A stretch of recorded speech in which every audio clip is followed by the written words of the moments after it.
What's going on, everybody?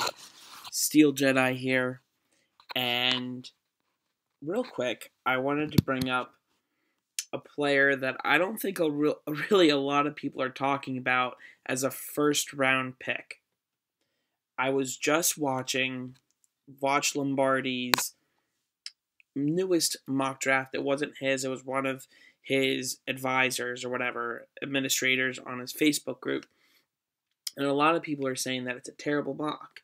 And some might view it that way. But he's thinking outside the box, which is what I love to do. And that's why I loved seeing his different viewpoints. And even if all the other mock drafts that you see on the internet shake up this way, this player will fall to us at 30. There's a potential that he might even fall to us in the second round. But I would not risk not picking up a talent like this in the first round.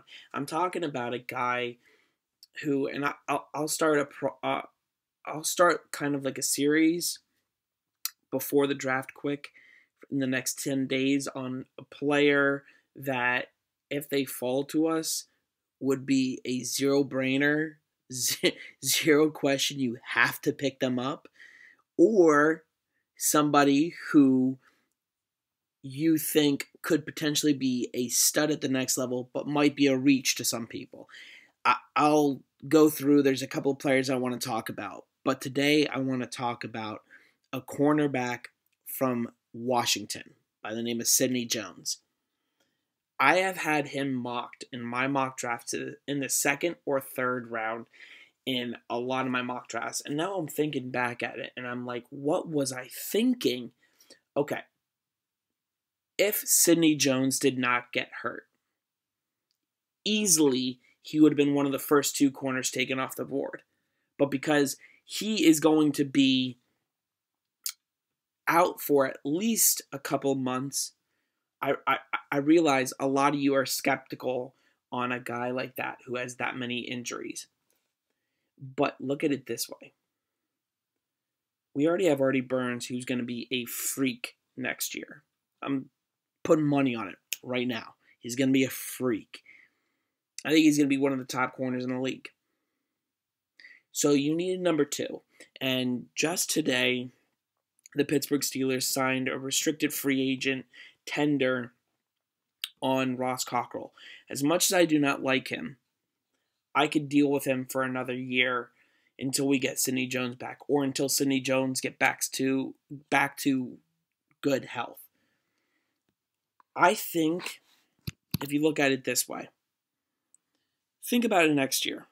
We will have Artie Burns on one side, Sidney Jones on the other, potentially Senquez Golson in the slot, or somebody we draft this year, or we push Cockrell into the slot, which I think he's best at. But then think about it this way. Say, for example, we do not have a lot of faith in Cockrell on the outside. You push him into the slot, you push him into the nickel, and you draft Sidney Jones round one regardless of injury. You draft an outside linebacker round two. Then you go in and you get another outside corner like a Rasul Douglas or a Howard Wilson in the third round. And he could even come in and compete for that outside job. You need to get depth, period. I don't care what people think. You need to get depth at the secondary position, whether that's safety or corner. Personally, I think corner is pretty much a top need, and a lot of people saw in my last mock that I had Obi Melifonwu in the first round. The reason why is because of his versatility. I didn't necessarily see him as a safety on the Pittsburgh Steelers. I saw him as a corner.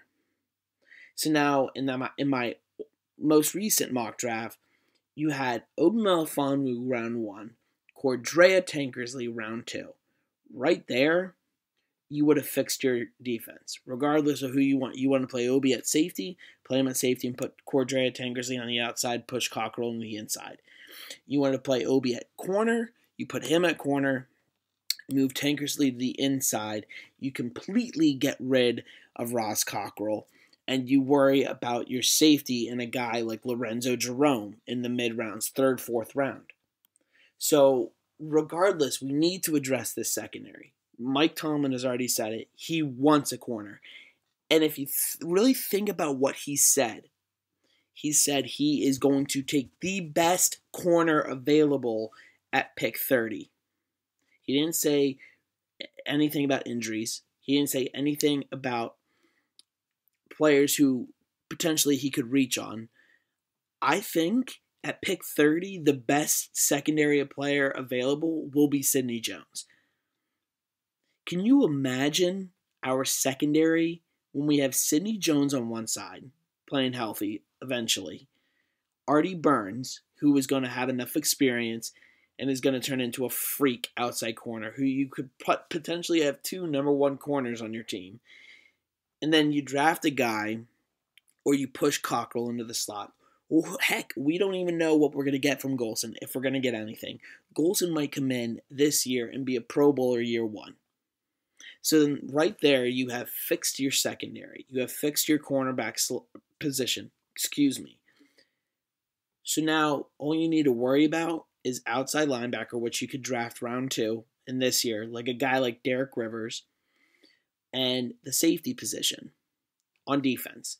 And then your defense is completely set in stone and ready to go for the next 5-10 years, in which you will win multiple Super Bowls with that defense.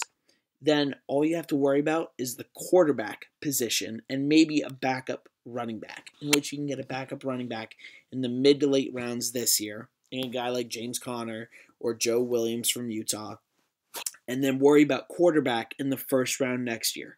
This team could very easily turn into the number 1 or number 2 team in the entire league in a matter of a year and a half. I would love to have Sidney Jones on my team round 1. That's all I have for you guys today. I want you guys to start a conversation in the comment section below, and we will get into it. I will explain what I need to explain. But keep in mind, this is just a mock draft. I will give you guys my real reaction during the draft. I have a surprise during the draft. So, with that being said, like, comment, subscribe, and may the steel be with you.